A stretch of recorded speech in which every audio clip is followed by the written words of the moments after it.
Okay, welcome everyone. I don't see a few faces. Maybe they just went to some pub crawl.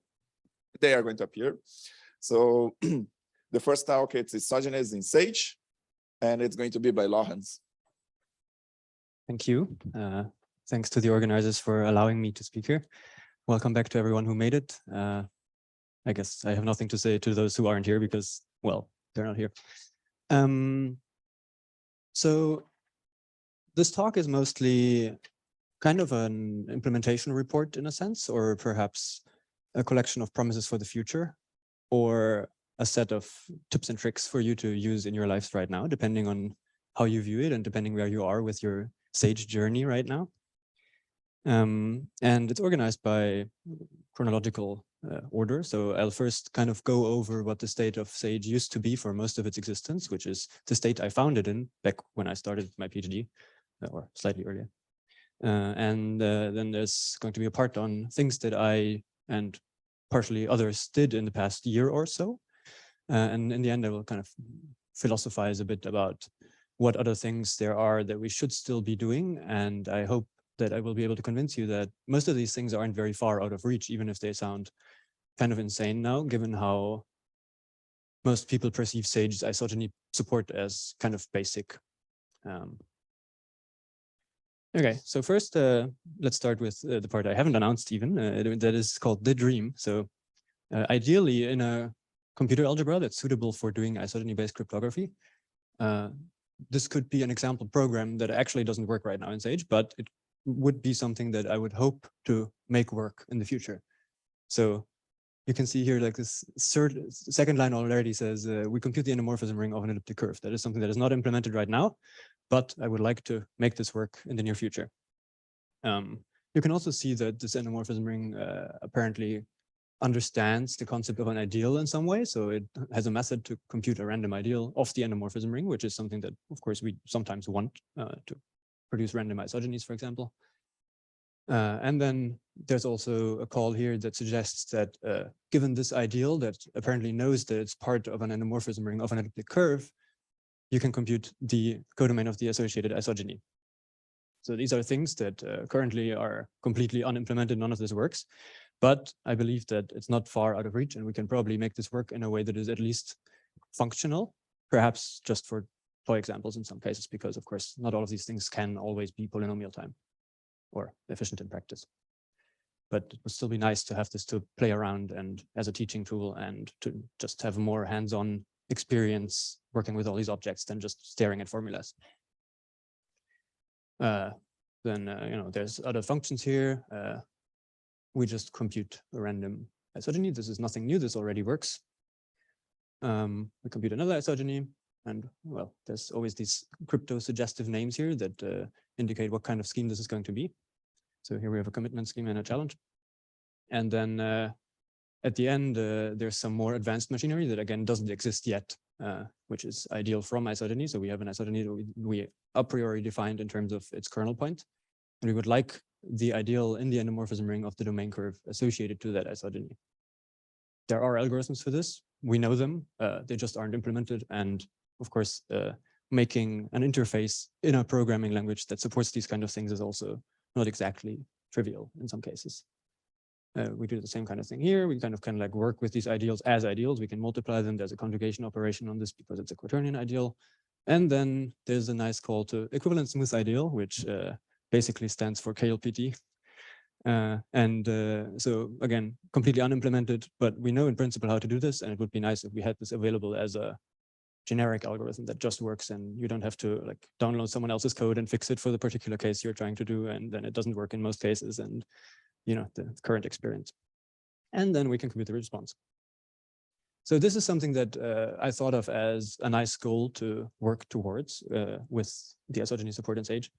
I will also personally buy 1 beer to the first person who can tell me which crypto system this is.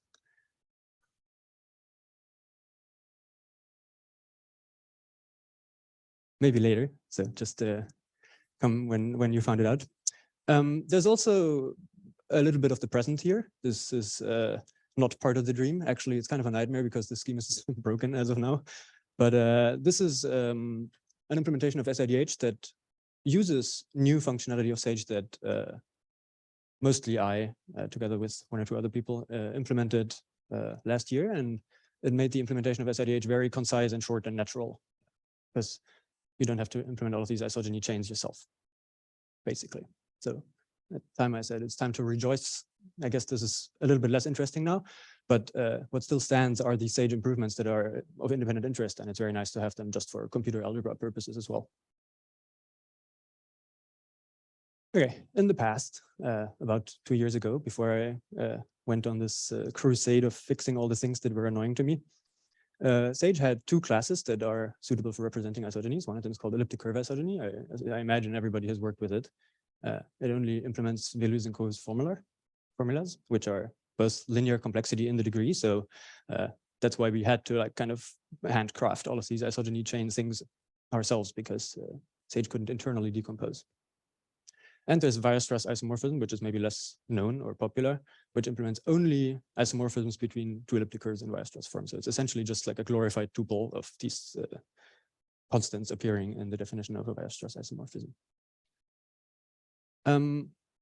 There were many things that were implemented in principle, but they were actually just kind of a brute force approach instead of doing the reasonable thing, because, well, you know, it's historically grown code. At the time, somebody needed something that just worked for a small example, and then nobody ever went back and fixed it and made it work for big examples, or used actually not brain-dead algorithm.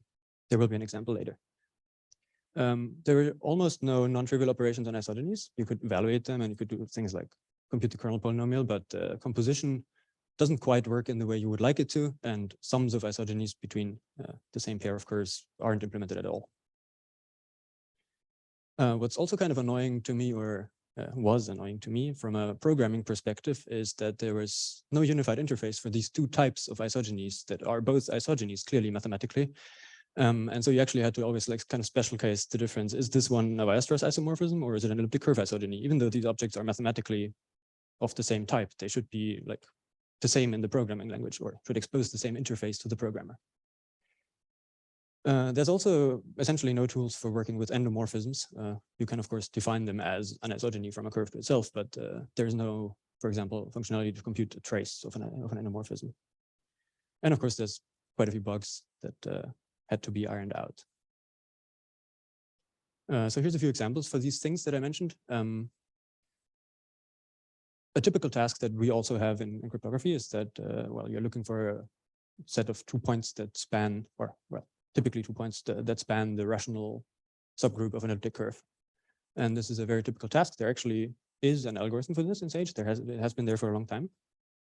But it's kind of I couldn't really identify the algorithm. I think someone just kind of made it up as they went along. And this algorithm was very bad when M was big, which for us kind of unfortunately is the typical case when working with super singular elliptic curves over FP squared. So I changed that to another algorithm that only has like one kind of weird class of bad inputs where it's not efficient. And this is actually kind of an interesting question too. I don't really know how to construct curves that have this kind of structure in their L-adic torsion. So of course you can get the case where R equals S easily by doing super singular curves, but I don't really know how to construct something that has a large cyclic, non-cyclic, like rank 2 subgroup of this form. So if anybody knows that, that would be interesting too. Another task that is kind of natural is given a point in this subgroup, write it as a combination of your two generating points. This is kind of a discrete log type problem, except that now you have 2 generators instead of 1. And this is the actual implementation that was in Sage until about a year ago, including the comment. Actually, I didn't add this. This was in the code. And you can see here that what it does is really just it goes through all the possible elements and just checks if the exponent vector AB equal, I mean, if the element is correct, and then returns the corresponding vector, which is very clearly totally exponential time and not the way you would like to do this. So if you have a fairly recent Sage version, you can now, without thinking about it, use this line of code to achieve this task and this one first. Yeah, I mean, this isn't totally new. These things were kind of implemented, but they happen to fail in just the cases that were the most interesting to me. So that's why it's fixed now. That's one example of things that were just not that great, and now they're much better. I also removed the comment while I implemented an actual algorithm for this. You can, in principle, compose two of these elliptic curve isogeny objects, but the result is not really what you would like. It actually gives you just a formal composite map, which is a very generic object in Sage. It also exists in many other contexts, not just isogenies. But the thing is that it doesn't really help you do much isogeny math. It just really is basically the tuple of these two maps, and then Sage knows how to evaluate them by pushing a point through both of them in sequence. But that's all. There's no kind of support for computing degrees, rational maps. It doesn't have the same interface as other isogenies, which is maybe okay if you're just playing around in the interactive shell. But when writing generic code that should work for all isogenies uniformly, that's actually a big problem. And addition is just not implemented at all. It doesn't work. Yeah, so this is something that I already mentioned like twice. The fact that there's no clear unified interface for isogenies and isomorphisms is kind of annoying, just from a programming perspective, even though you can, of course, work around it. In fact, here's an example of how you can compose an isomorphism with an isogeny, which is a very natural task. We do this all the time because, for example, our isogenies from kernels are just defined up to post isomorphism. So sometimes we have to fix up the isomorphism at the end. And doing so does not work by actually just using the composition syntax, because for some reason that didn't get implemented at the time. And you have to use this kind of awkward function set pre-isomorphism, or yeah, it's the pre-isomorphism in this case, which actually modifies the isogeny in place. So if you have references to this isogeny somewhere else in your code, it actually changes while you're not looking at it and becomes something different. I see some people nodding, so I guess people have run into this bug before. So this is kind of awkward, and there's actually no reason to do it this way. It's just kind of a historic accident that's what they did at the time, and no one ever changed it. Isomorphisms just didn't have all of these isogeny type methods that we use for elliptic curve isogeny objects, rational maps, degree, kernel polynomial. And it's very trivial. They're all super easy. They're the obvious thing. You can just write them down, but no one did it. And so we always have to distinguish between these two types. There's basically no support for endomorphisms. You can kind of get the Frobenius endomorphism for an elliptic curve, but it's not an endomorphism in the sense of being an isogeny that you can treat as an isogeny. It's just the quadratic integer that corresponds to isogenies, to the Frobenius in some quadratic field. So that you can basically do nothing with this. It's the same data as just asking for the trace and the degree.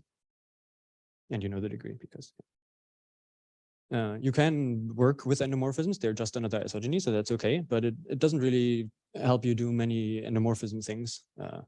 You can't really compose them, so you don't have operations in the endomorphism ring. You can't add them. It just is an isogeny that's very rigid in a sense. There's not much you can do with it. There's also no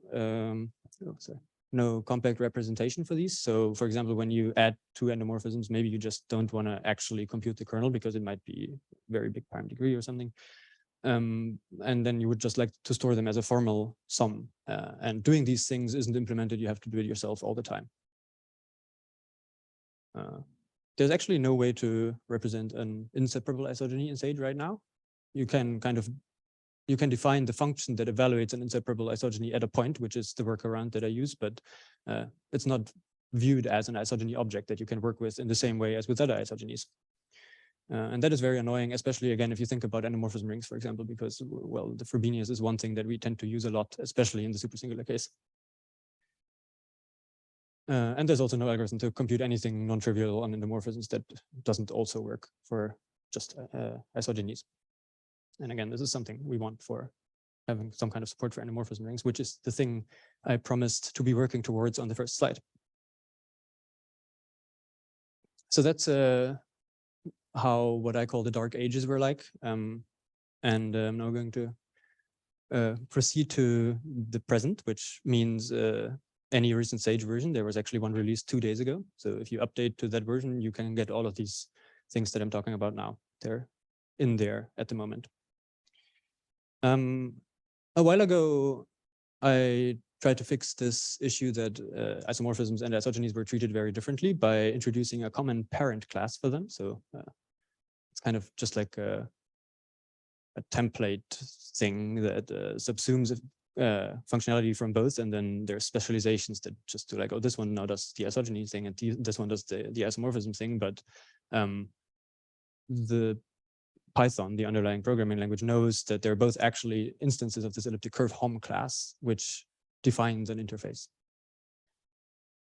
So the goal of this would be that all isogenies actually look the same from a programmer's perspective, and you don't have to think or care about what the internal representation is. You don't have to treat an isomorphism differently just because it doesn't support the same kind of operations. And there's this notion of an API contract in programming that kind of specifies how a certain object should behave if it is to be a member of a certain class. So what this API contract for this elliptic curve HOM class basically says is that there are these like typical methods that you would expect from an isogeny: rational maps, degree, kernel polynomial, this kind of stuff. And they should support evaluating at points, composing them, and so on, and give back another object of the same class that is useful. So now you can actually compute any two isogenies, and that includes isomorphisms in the Weierstrass isomorphism type, using just the normal composition operator.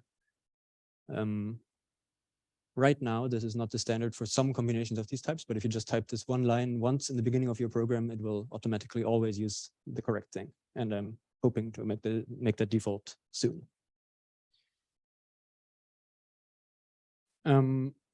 One thing that also became much easier by having support for this composite isogeny, for this generalized isogeny parent class, is that we can implement composite isogenies as compact representation without actually computing the kernel for the entire thing. And that also made it possible to compute a smooth degree isogeny efficiently, which is something that everyone has already done by handcrafting their own implementation for this. But it's I think it's important that these very fundamental operations in our field are actually available as a standard tool in our programming tools. So this is actually code that kind of evolved from a prototype implementation written by Lukas Zubernik in 2020, I believe. And he just kind of like had this 150-line Sage script that did this stuff, and then I took it and made it like nice and added all the required documentation and made it work in all the cases and so on.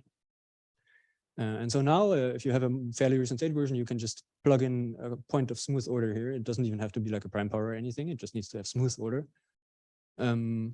into the normal isogeny function. And you just say you want the factored isogeny algorithm, and it will return an isogeny in the normal sense with the correct interface. And you can just use it like any other isogeny.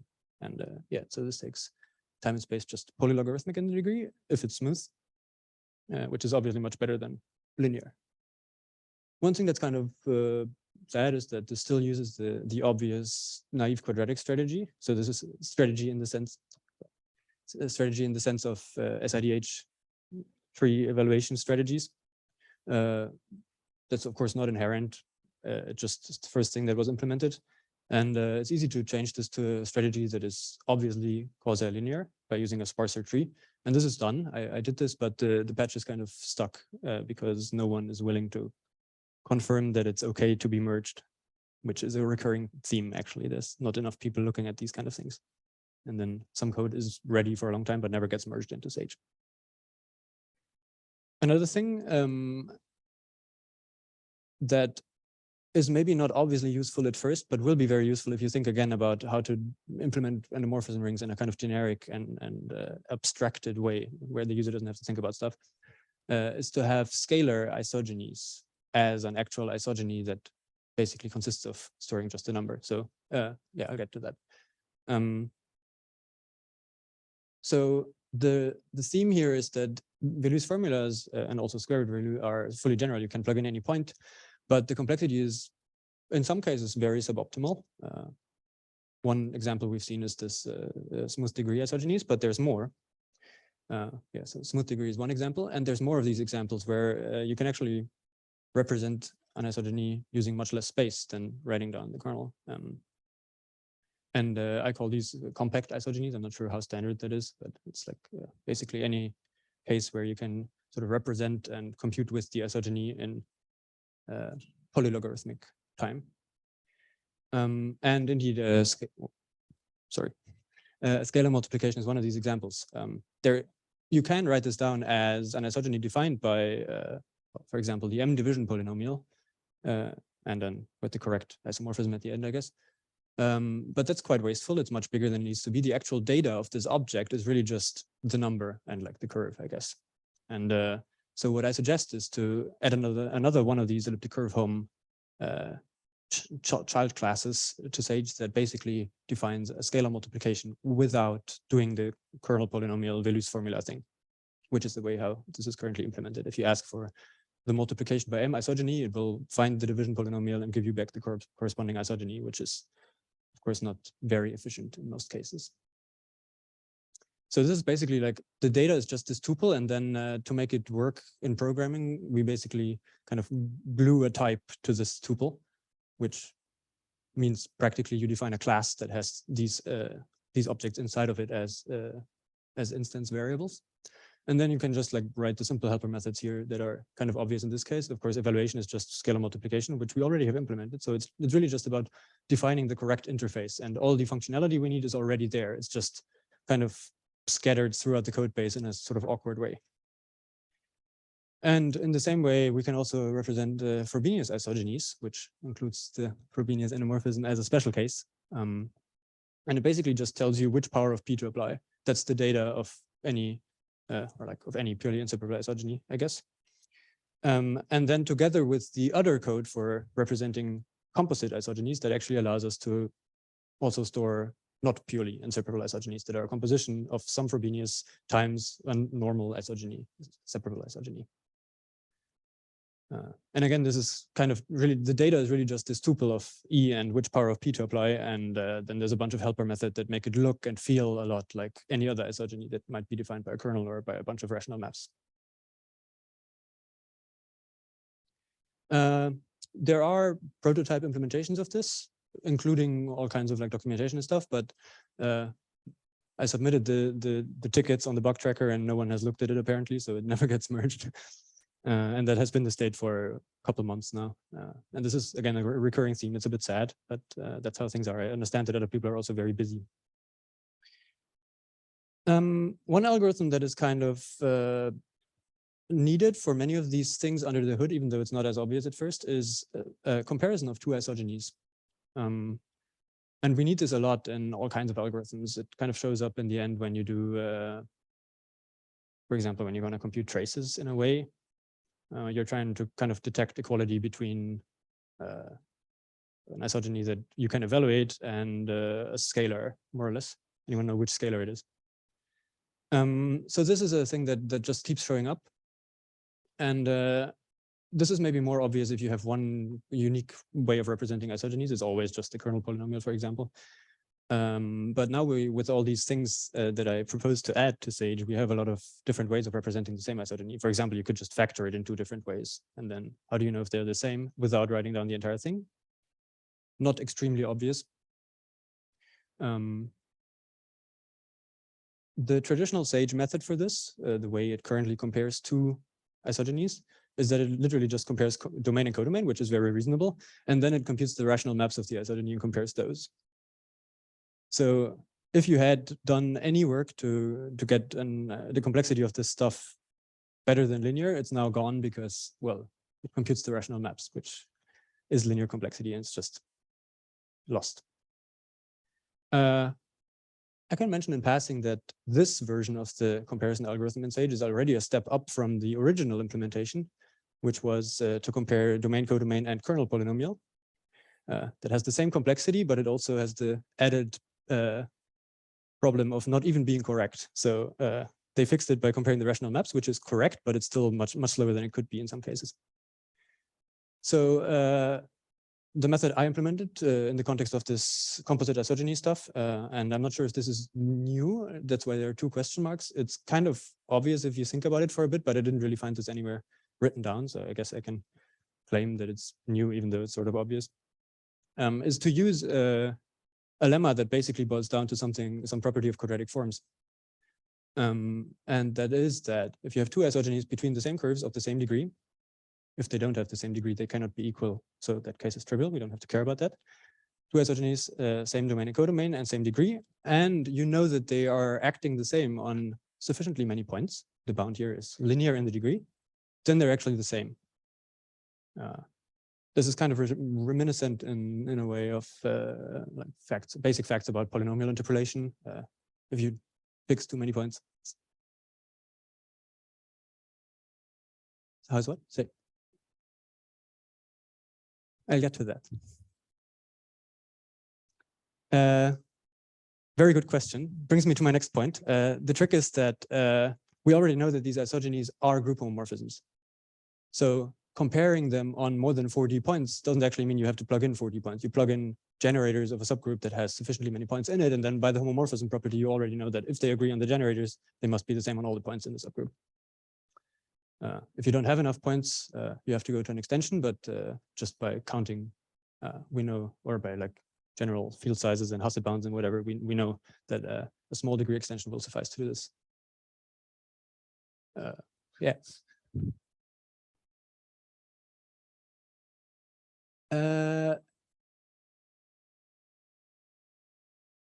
I guess as part of, yeah.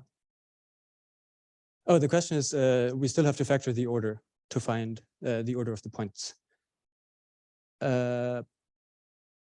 Maybe you can kind of work around that by using the Hasse bound and probabilistic arguments about random points. Yeah, good point. Indeed, you need to be careful. That's true. I'm wondering what the implementation actually does. It might not actually be polynomial time. It can be polynomial time if you're careful, I think. It's very efficient in practice. Yeah, and it's like, as I kind of hinted in the beginning, this can be understood as like a version of polynomial identity testing by plugging in like random points. But it's optimized using the fact that we're actually dealing with group homomorphisms. So you just have to do it on like a bunch of points. Another thing that's now implemented that didn't used to exist, also in the sense of not existing as an algorithm in the literature, is the square root value algorithm. And there now is an implementation of this in Sage that has apparently the correct asymptotic complexity. It's a bit slower than it could be, I think. It doesn't quite match the crossover points mentioned in the square root value paper. So presumably some overhead is causing it to be a bit slower, but starting from degrees about 100 to 1,000, you can see that it begins to outperform the old normal non-square root value implementation in Sage. So here's one very impressive computation you can do with this, computing an isogeny of degree about 10 million over a sort of small field. Takes about 4 seconds now. For comparison, if you do the same thing using the old value formula, that takes about 8 minutes. So that's quite a significant and noticeable speed up. And well, this is an asymptotically more efficient algorithm, so it's going to be faster. Luca has another question.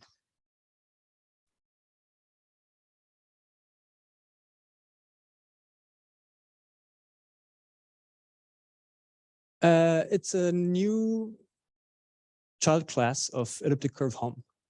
It is. You can also evaluate it if that's your question. It should behave like any other isogeny. There are some things that don't quite work at the moment, but that can be done. Or maybe I don't get what your question is. The input to value square root t is the kernel generator and points to a value they don't. In principle. Yes. The way it computes the codomain is by evaluating it on, I believe, all the 2 torsion points. And that gives you, and then you have the x coordinates and you can kind of interpolate the equation. But then if I evaluate, like now, this object remembers that it is a value square root isogeny, and if I evaluate it on more points, will... Yes. It's still square root complexity. Okay. It's always, it does the non-dumb thing. Okay, and so the thing that is stored in the square root space description of the isogeny? Yeah, it stores like these polynomials that you take resultants of and stuff. But time and space are square root, I believe, unless I made a mistake. Of course, some things cannot be square root by definition. Like if you ask for the rational maps, it can compute that, but the output is big, so it's not gonna have the same complexity. Yeah, so that's in there now. And also thanks to Dan Bernstein, who helped me optimizing some of the things a bit more. So it was slower before he gave me some tips. Okay, so that's what you can do right now. I believe that some of these tools are already very useful for our purposes as isogenists. And now I want to talk a bit about other things that I'm still hoping to do. So I kind of hinted at this already. We should be able to represent sums of isogenies in some way. Doing this with a kernel-based approach is kind of tricky. It's not exactly obvious what the kernel of a sum of two isogenies is if you have their kernels. Very interesting question, actually. So the best solution from a practical programming perspective is to just store the sum formally. And somehow, when you have done too many of these operations, it grows. Luca is not happy. So we should somehow find a way to simplify these things. If you have a formal combination or pretty much any representation of an isogeny that you can evaluate, you can compute its trace and degree. So there are non-trivial mathematical properties that you can determine from this representation. And just like the normal SOAF algorithm, this is also polynomial time. Might not be super great in practice, but at least for some toy examples, it should work. And I guess this question here is a question I do have, which is maybe also why Luca seems a bit unhappy with this proposal, is how do you deal with the explosion of terms when you do repeated sums and like you compose a sum with something else, and then like do you distribute the composition over everything, or do you try to group similar terms? And it's just kind of not exactly clear how to work with this such that it's not super annoying. And I don't have a good answer for this at the moment. I think as a first step, we might just ignore the simplification stuff and have support for a formal sum and leave it to the programmer to figure out how to do it in a way that doesn't suck for their application. But eventually, I would like to kind of think about what the typical cases are and how to do them in a way that helps people. Once we have this, we're actually pretty close to computing with endomorphism rings, which is one of the goals I mentioned in the beginning. When you can compute sums and compositions of maps that are or that happen to be as endomorphisms, that's already computing in the endomorphism ring, basically, modulo details.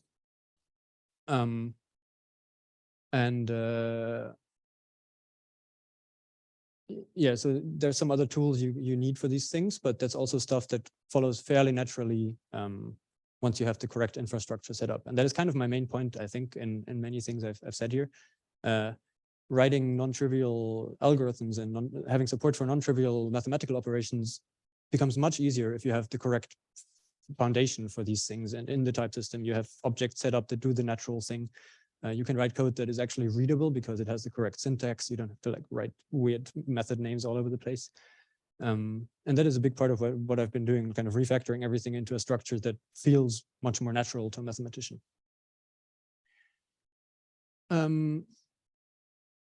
There are some conditions that we would like our implementation of endomorphism rings to satisfy. One thing is that it should be feasible to work with subrings of the endomorphism ring. Indeed, because of all the oriented supersingular curves story, which includes Seaside, where you just work with the subring generated by Frobenius, or when you just know a subring that doesn't actually have full index, or like index 1, I guess. And you don't want to compute these denominators, it's nice to just be able to compute with that anyway without going to the full endomorphism ring first. And another thing that's also very important, I think, is to connect the existing algebra stuff in Sage with this new implementation for endomorphism rings. Otherwise, we end up with the same situation that many parts of the isogeny code have had for a long time, which is they're kind of isolated. You can't connect it easily to other parts of Sage. You can kind of compute the Frobenius, but it's just an algebraic integer, and you can't view it as a map. So it's kind of detached. You can do it separately in the different worlds, but they're not connected. And so somehow I would like to make sure that you can reuse the existing stuff for quadratic fields and quaternion algebras to actually sort of work with these endomorphism rings. What I suggest to do for this, and this is completely unimplemented, so it's very much open for discussion, is to define a new class that encapsulates an endomorphism subring. It doesn't have to be the full endomorphism ring. And the data are an abstract order in some quadratic algebra, quaternion or quadratic order. Well, the promise should be that, of course, this corresponds to an actual subring of the endomorphism ring. And then for each of the generators spanning this ring, also the actual endomorphisms of the curve that satisfy the correct relations and actually define an isomorphism between these two rings. So this is very much in the spirit of Benjamin's talk yesterday, where he talked a lot about the Döring correspondence, or actually Döring, I guess.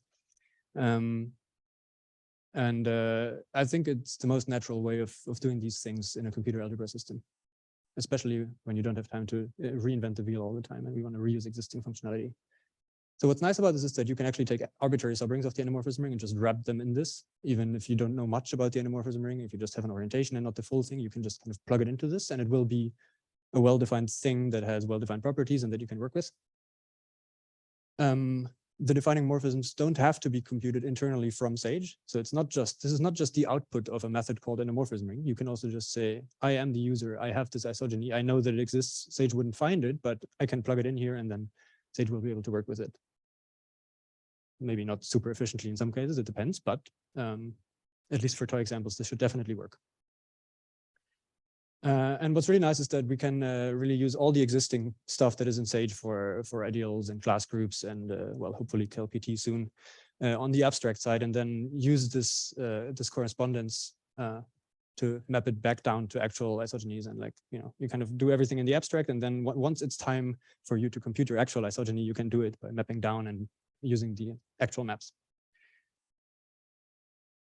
You can also go back by basically running an algorithm that's part of computing endomorphism rings in the supersingular case. So given a concrete endomorphism, you can figure out which element of this abstract ring it should correspond to by computing some pairings and stuff. I forgot the details. So the things we can do with this are fairly nice with this abstract and concrete correspondence object. We can easily compute ideal-to-isogeny in principle. I mean, in some cases, it might not be computationally efficient, but I mean, easy in the sense of you write the code in a natural way and we'll do the obvious thing without throwing errors all the time or just not being implemented. And what's nice about this also is that it kind of, just by supporting both quadratic rings and quaternion orders, this kind of covers both the Döring correspondence case and like the commutative group action case in a pretty unified way. It's also easy to go backwards. If you have an isogeny and you know its degree, you can of course like figure out the kernel from that, and that tells you which ideal it corresponds to. Using currently not existing, but maybe future in the future existing implementations of KLPT or existing index calculus techniques, we can also like smoothen these ideals and work with everything as an abstract object. And then when it's time to actually compute the isogeny, we just map back down to actual endomorphisms. And this KLPT thing is work in progress with some people who are here. One thing that's kind of annoying right now is that to do this for the quadratic case, you actually need non-maximal orders in many cases because, well, what your subrings are sometimes. That's not implemented in Sage right now. It just tells you that, well, number field ideals are mostly basically just fractional ideals of the actual field. So you can't really have ideals of non-maximal orders. But I also started working on that, and it seems to work at least for the cases that are necessary.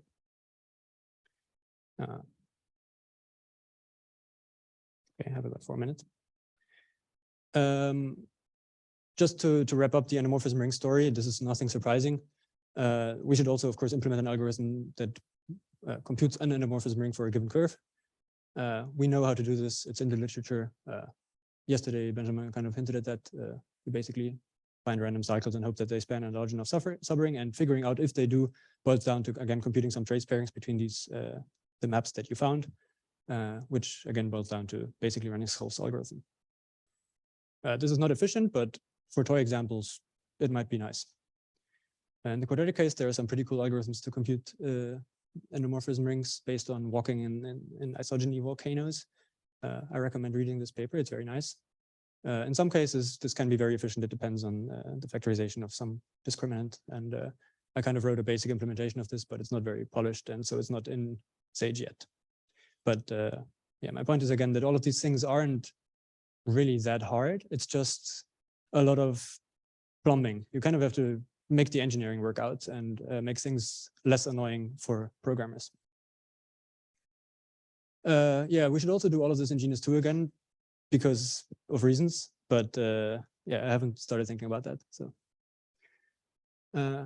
okay, so that's pretty much the technical overview of all this, these ideas and the existing work. Just one last slide, maybe for to encourage some people to get their hands dirty with this.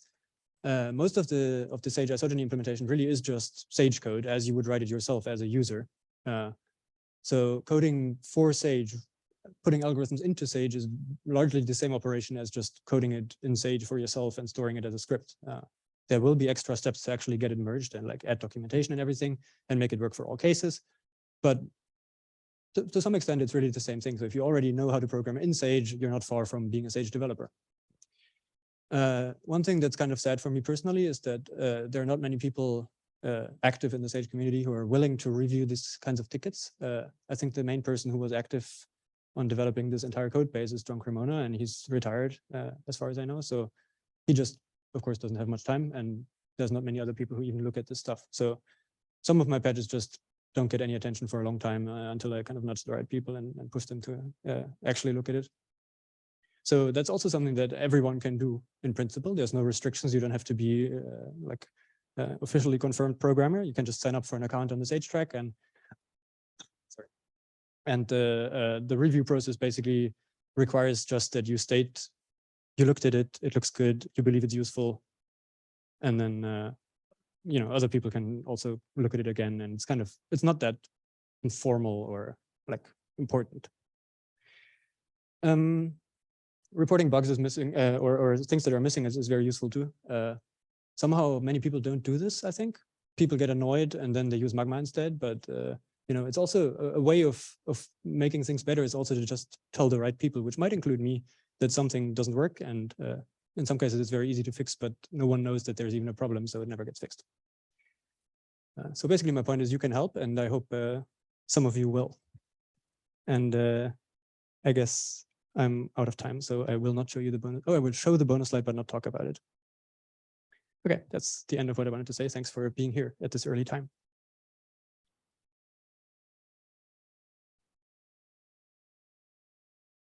I think we still have time for questions if someone has it. It's not a problem. Luca, probably. Luca. Thank you. This is more of a comment than a question. Uh-oh. So first of all, thank you very much. This is a thankless job, and it's great that you're doing all of this. Secondly, sorry for not being helpful. You've been nudging me, but I think some people should stop breaking isogeny-based crypto. We have to have more time to work on this. Which brings me to the third question. Are you willing to organize a Sage Days on Isogenies? It sounds like a good idea. I haven't considered. I think there's someone in this room who has funding for developing tools for Isogenies. Ah, that's good to know. Yeah, we should.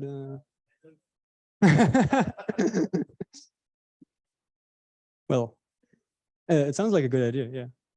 I seriously just never thought about it, but why not? Yeah.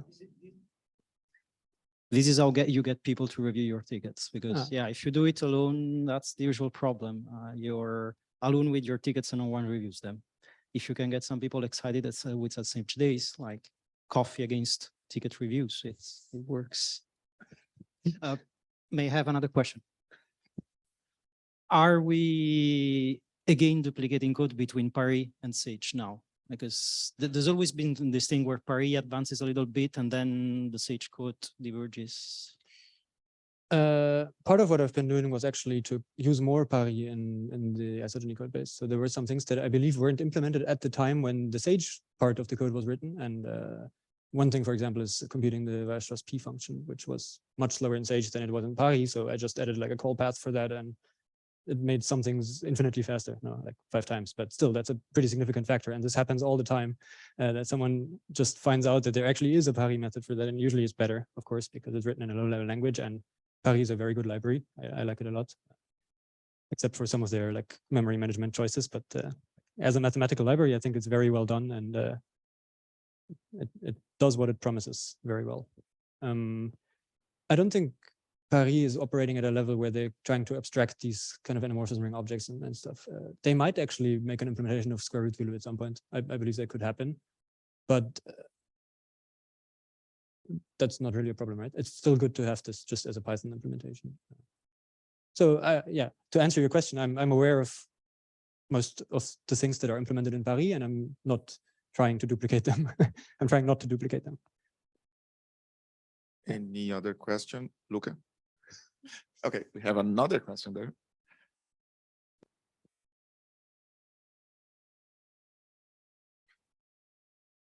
Hi. So for the formal sum thing, would it make any sense, probably the answer is no, to instead formally define the corresponding ideal and work with those directly, or is that kind of circular? You lose a lot of generality that way, right? Because you can define a formal sum on any curve, anything you want. Even just for isogenies, if you don't have an endomorphism, you can still define a formal sum of two isogenies between the same pair of curves. And if you start requiring that the entire endomorphism ring, that's a lot stricter. Yeah. Oh, sometimes it's not even unique. Yeah, it's probably not useful. True. And the other thing just to say about the genus 2 is that Anna Somoza has written a Sage library that's good and will be, and I've seen the beta version and it will be released, she says, near the end of the month. So hopefully that can, I mean, someone needs to review the patch, I suppose. I can do that. So there's some stuff coming up there, not as much as this, obviously, but. Sounds good. Yeah, excited about that. Any other question? I know why Walter just released the chair session and walking around. It's a good way to wake up in the morning. So I believe you had a question about constructing a curve with a given L infinity torsion subgroup. Oh. So as Damien Robert also pointed out in the chat, once you have a curve with the right number of points, you can actually control the structure of the torsion by the position in the L isogeny volcano. Yes, I am aware of that, but it requires you to compute this isogeny, right? So the complexity of doing the step down and up is something like, well, I don't know, it's polynomial in L. And so if L is really big, which is the bad case, I think the complexity of computing that isogeny to get the correct structure is as bad as the complexity of this algorithm will be, or maybe even worse. So to construct an example where this is infeasible, I think you already have to do a computation that is infeasible. But I don't have proof for this, so yeah, or maybe he's thinking about a clever way of moving between these curves. I'm not sure, but it's really about the complexity. I know that you can use the volcano structure to construct this curve in principle, but when thinking about this in the context of this algorithm, the interesting thing is to construct an example where running this algorithm is slower than constructing the example, I guess. And it also shows that it would be tricky to randomly stumble upon an example where this algorithm is slow. So L. So here, this is kind of the group structure where this algorithm has to compute a discrete log in one of these L torsion subgroups. And so if L is really big, that's just exponential in log L. And it does really require R and S to be different. So if you have the same structure, you don't need to do that. But if they're different and both positive, you run into trouble. And that is, yeah, you can get that by the volcano thing. But I think the complexity of doing that is already kind of large. So yeah. Okay, so I think I have one last question, more like for the audience. Do you still want to try to guess which was the first one, the example, and get a beer from Lorenz? Or It's okay, Lisa. it's Lisa. Thank you. Excellent. Let's just take Lorenz again.